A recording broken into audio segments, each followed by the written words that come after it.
What's up guys, it's Justin here, and today I've got the best summer tech. So these are products that I am personally very passionate about, and I think they really fit the summer theme and vibe quite nicely, whether you're going out to hang out with friends, listening to some music, capturing some footage outdoors, or just relaxing. And these are products that I think really just suit that vibe and theme, and I've been using for a couple weeks now, which is why this video is so late.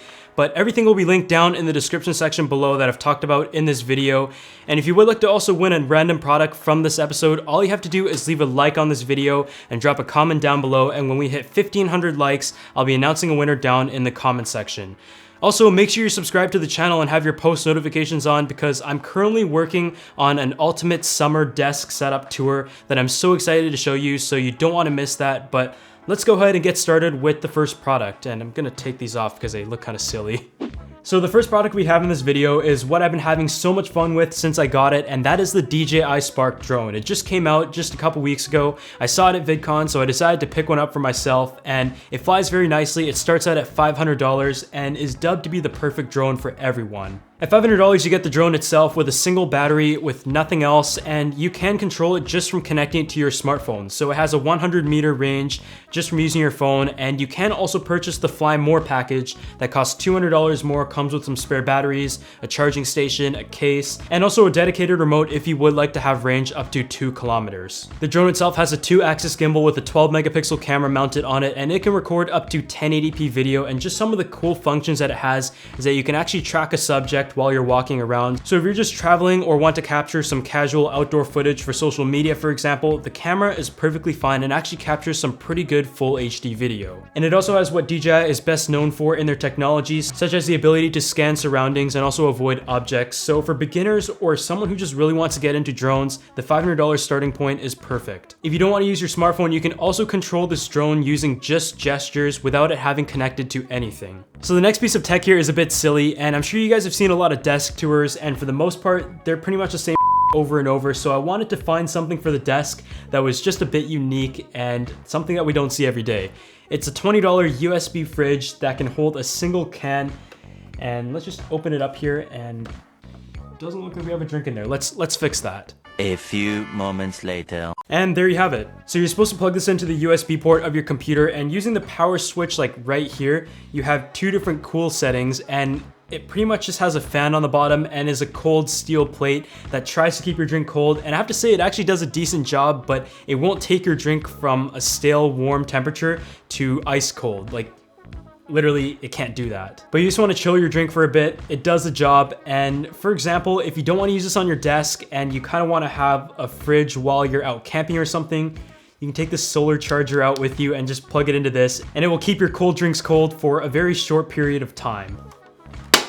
So we really can't have a summer tech episode without a set of speakers, so here we've got one. And the reason why I picked this one in particular is because since this is a summer episode and outdoor related, it has to have a certain things in order to match the criteria. First off, it has to be very portable, because you want to be able to take this around with you, and it should have a battery life that gets you through at least an entire day. And additionally, you also want to have some water resistant and dust resistance in case you want to take this to the beach or pool, for example. Of course, sound quality is also very important if you're going to be listening to music in general on this speaker.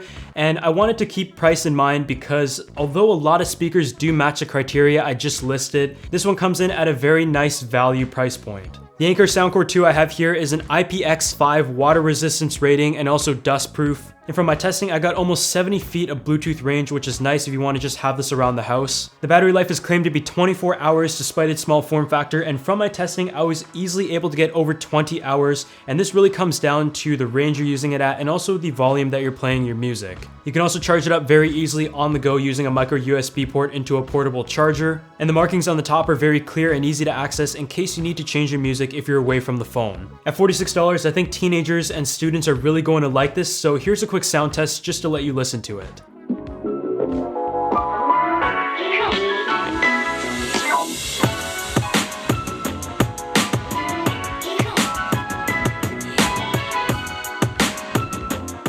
So the next piece of tech is really going to appeal to people who go outside a lot, whether you're at the beach or you're camping. So this isn't really my cup of tea. I normally like to use my Anker battery packs because they're reliable, they're fast, and they're very well built as well. But this charger has a solar panel built in, meaning you're able to charge it using sunlight without having to plug it into a wall outlet if you're away for a number of days or an extended period of time. It's about 15,000 milliamp hours and is very basic as a battery pack on its own because it has a single 2 amp port and a single 1 amp port, and it charges via micro USB if you do not want to use a solar panel. From my experiences, a solar panel did work, but it does charge much slower as you would expect because it does have to extract the energy from the light, but it does work. So if you're going to be away for a long period of time, then you might want to get something like this. At $22 at the time of making this video, it's a pretty good value and is overall pretty well built, and it does claim to be shockproof, but I can tell you that it's just a simple plastic construction and I don't really expect much out of it. And I forgot to mention, it also does have a flashlight built in case you want to use this as a flashlight, as if your phone didn't have one already.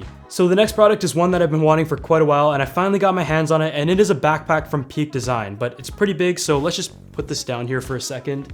I'm someone who has been using the same Herschel bag since like middle school and has been absolutely beat up now, and although I love it very much for its simplicity and design, this is just one of those high quality bags that I can take around for my tech. So if I want to take my 15-inch MacBook to go edit on the go, if I want to take the Canon 5D Mark IV to go out for a shoot, or just record some videos while I'm out, this backpack is able to store the amount of tech that I normally bring for a shoot. This everyday backpack comes in a 20 or 30 liter option, and for me the 20 liter was more than big enough. In fact, it's still quite large when I walk around with it. You can get it in 2 different colors, including charcoal and ash, and the one that I have here is in charcoal and I absolutely love it. The material is also weatherproof and super durable at 500D. What I really like about it though is just how easy it is to get my stuff in and out. So if I have my camera on the side pocket, for example, I can actually access that from the top compartment and the side compartments on either side. With that being said, the bag is also very secure, which is nice to see, especially if you're going to be carrying a lot of expensive gear around. With this being a Peak Design product and very high quality and potentially geared towards photographers or enthusiasts out there who are looking for a solid bag,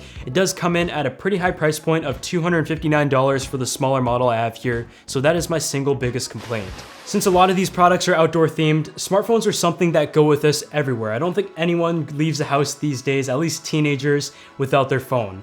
These are some cases from Ghost Tech, that is the Nautical, and they come in at about $35, but what's great about them is just how durable they are. For most people, this isn't going to be a case that you're going to have on your phone every day, but for days where you might head out for a hike, go to the beach, and potentially on a road trip, camping, and situations where you're going to be dropping your phone a lot or exposing it to a lot of water. The cases are available for a whole bunch of devices, including the Samsung Galaxy S8 and S8 Plus and the iPhone 7 and 7 Plus, and despite these two devices being water resistant with an IP rating, these cases make the phone completely waterproof, and the Samsung Galaxy S8 and S8 Plus one, for example, can be underwater for up to 1 hour at 20 feet. It also has some insane drop protection with the huge corner bumpers, and I like the frosted back just to kind of give it a cleaner look. And on the front, although the screens are covered with it being waterproof, the screen is still very easy to access and your fingerprint sensors still work as well despite having the case on. The port covers are also very precise and easy to access, while the buttons are still relatively tactile despite this being a rugged case. I think for $35, if you know you're going to be in a situation where you could completely obliterate your phone, you should definitely get this case and at least have it around because it could definitely save your investment. And a huge thanks to Ghost Tech for sponsoring this video. So the next piece of tech here is a bit silly, is overpriced, and in my opinion not worth it at all, but it's a Snapchat spectacles. You might remember I did a video of this a couple months back, and it is what it is. It has a camera built in and you can record 360-degree video if you're using Snapchat a lot and post that straight to your stories, but it really comes down to how much you care about Snapchat and what you're willing to invest into it.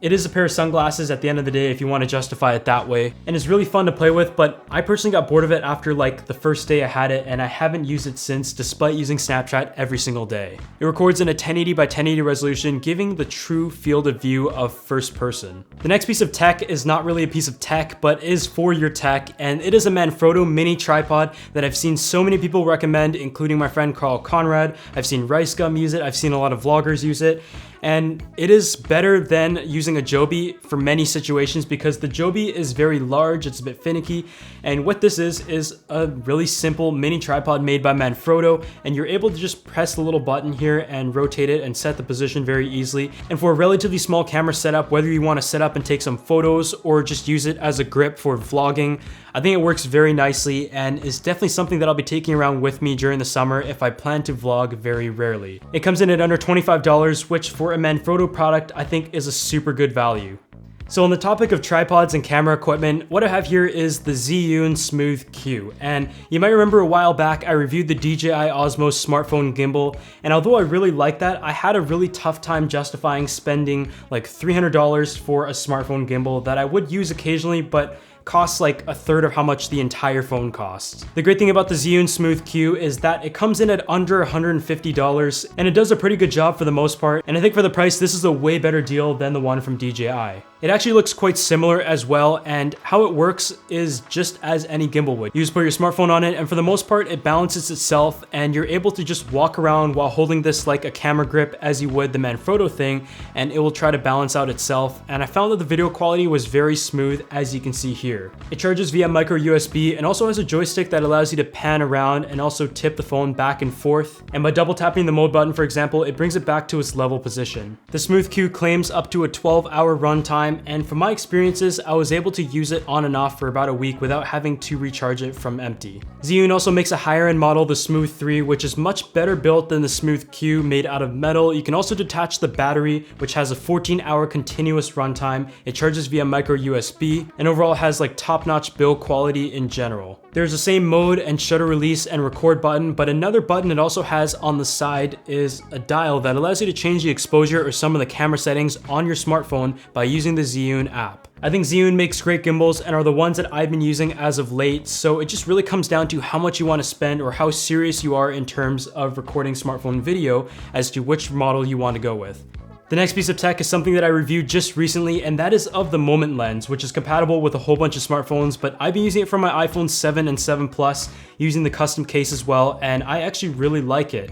I usually don't like smartphone lenses because they just seem very finicky and the quality seems to be a little bit worse, but if you guys saw my samples from the review, you can see that the quality is still retained just as well as without the lens. They make it in a telephoto, a fisheye, a wide angle, and also a macro, and I have the macro and the wide angle, but the only one I really find myself using is the wide angle. And if you plan to travel or go on a road trip and you want to just capture that wide image, then the 18mm wide angle lens in the case of using the iPhone 7 and 7 Plus works very nicely. They're definitely very pricey though, which makes it a bit hard for me to recommend to the general consumer, but I will try to do a video sometime soon comparing a cheaper lens with a lens like this in order to figure out what's the best value.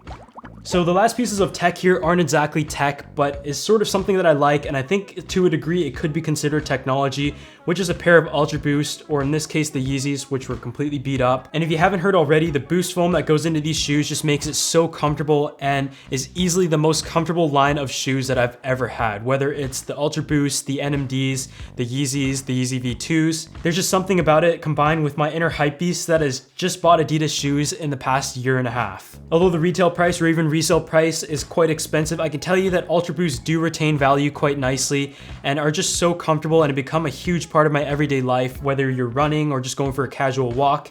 The price is totally worth it in my opinion, and these have lasted me for quite a while now. So there you have it. I think we've covered all of the major categories when it comes to the best summer tech, whether it was a drone, some shoes, a gimbal, some camera accessories here and there, some stuff for your smartphone, and also a battery pack, a mini USB fridge that I thought was pretty cool. But these are all products that I think are pretty awesome and I've been using for a couple weeks now just to play around with, as I'm having a great summer so far. I've had a pretty long summer this year because I didn't fail any classes, but we also have some videos coming up of some desk tours, some series that I'm super excited to show you guys. But before we head out, please leave a comment down below as to what your favorite item in this video was, because you do have a chance to win one. And also leave a like, subscribe to the channel, and I'll see you guys in the next one. What the fuck?